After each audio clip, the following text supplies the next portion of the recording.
The Kaya Girl, Chapter 10. Miss Faraday gave us our aces back on Friday. I had received the highest mark in class for the Kaya Girl. I showed it to Dad that evening and he was delighted. He asked me to read it out. I waited till Mom had finished feeding little Kwesi and put him to bed, and then I read it out to both of them. They clapped and heaped me with praise. Mommy was thrilled that the vacation had turned out so well for me, because it was not without apprehension that she had sent me to Auntie Lydia. I thought it was time to tell her what had happened though, because I knew she would hear it from Auntie sooner or later, and I wanted to have the chance to tell her my side of the story. This time, it was not so raw, and there were no tears when I talked about it, which was a relief because I did not want to alarm her. She had enough crying on her hands with the baby. "I'm really sorry you went through that, Abina," she said. Like Dad, she told me I had been wrong to go behind Auntie's back, but she believed me when I said that Faiza was innocent. "So who would you think took the money?" she asked. "I have no idea, Mommy," I said. This was not strictly true, and I didn't understand why I said it. The truth was, there was no doubt in my mind that Gifty had taken it. In a subconscious way, I had known it from the beginning, but in the past week, I had had a lot of time to think about it, and it had all fallen into place. That afternoon when Auntie had been chatting to us outside the shop and had actually been nice to Faiza for the first time, Gifty had been alone in there for a few minutes. Plenty of time to take 50 Ghana cedis out of the drawer. Then, as soon as I had gone back inside, she had gone out, telling me it was my turn to look after the customers for a change. She had not said where she was going, but now I was sure she had gone shopping with the money. Then she had turned up the following morning in a showy new outfit, claiming it was her birthday. Then she had convinced Auntie to let her go to Blankson's. It was so clear now. It had all been a scheme to impress Stephen, whom she had fallen for at first sight. And she was all the more determined to get her claws into him because she knew he had a crush on Faiza, which choked her jealousy. Already, she was jealous of the girl because I had shown a preference for her, but when Stephen did too, that was just too much. And when, despite her best efforts, Stephen barely noticed her and was still asking for Faiza, she had to do something about it, something to put that Kayo in her place once and for all. I still remember the look she had given me as Stephen and I left together for Blankson's. As soon as we were gone, she would have cooked up an excuse to get Auntie to notice the theft, and then told her that I had brought Faiza into the shop, knowing that this could only mean one thing to Auntie, and thereby exacting a neat revenge on both of us. She knew Auntie would rather blame a poor Kayo from the north than her own relative. And she also knew that it would be difficult for me to stand up to Auntie when I was in the wrong for bringing Faiza into the shop. She held all the cards, Gifty did, and I had played right into her hands.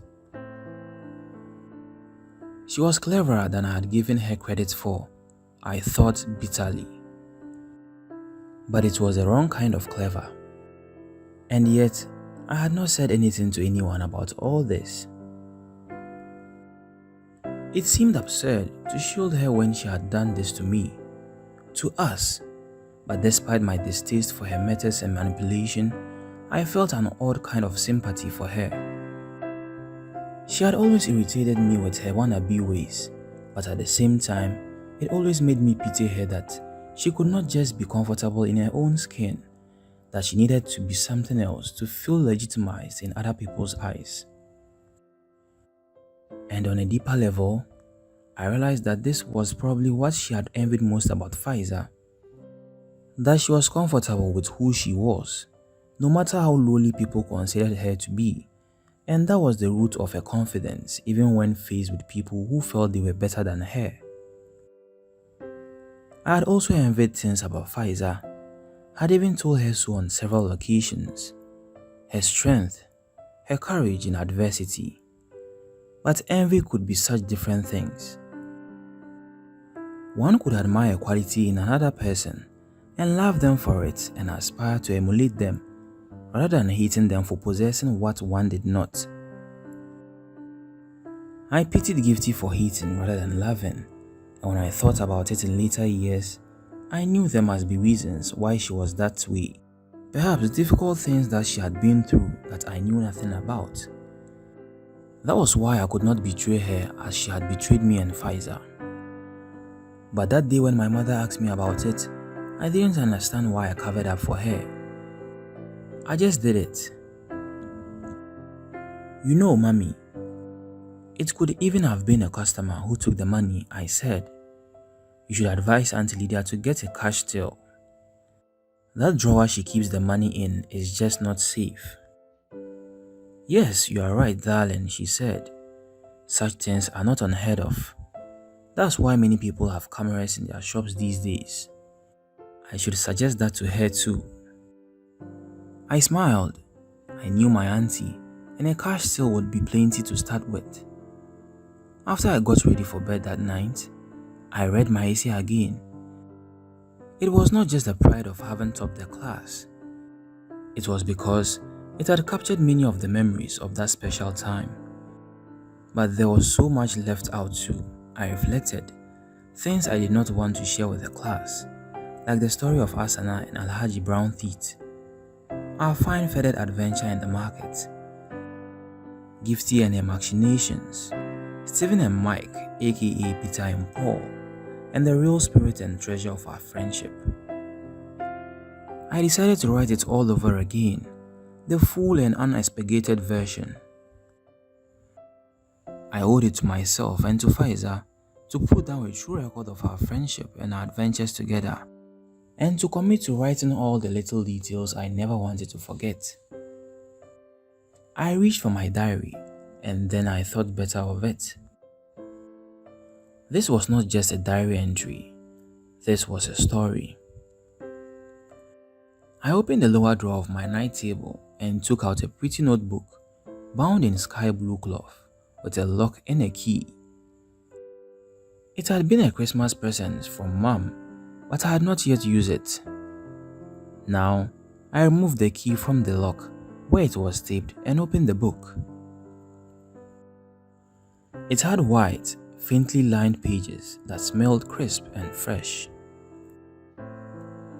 It would take me many entries to write the story, but I started that evening, and the first thing I did was to write on the fly leaf in bold letters once again, the Kaya girl.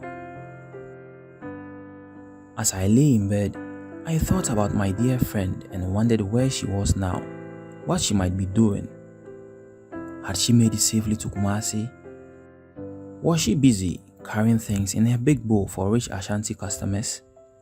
Had she found any friends? Had she found her sister cousin, Asana?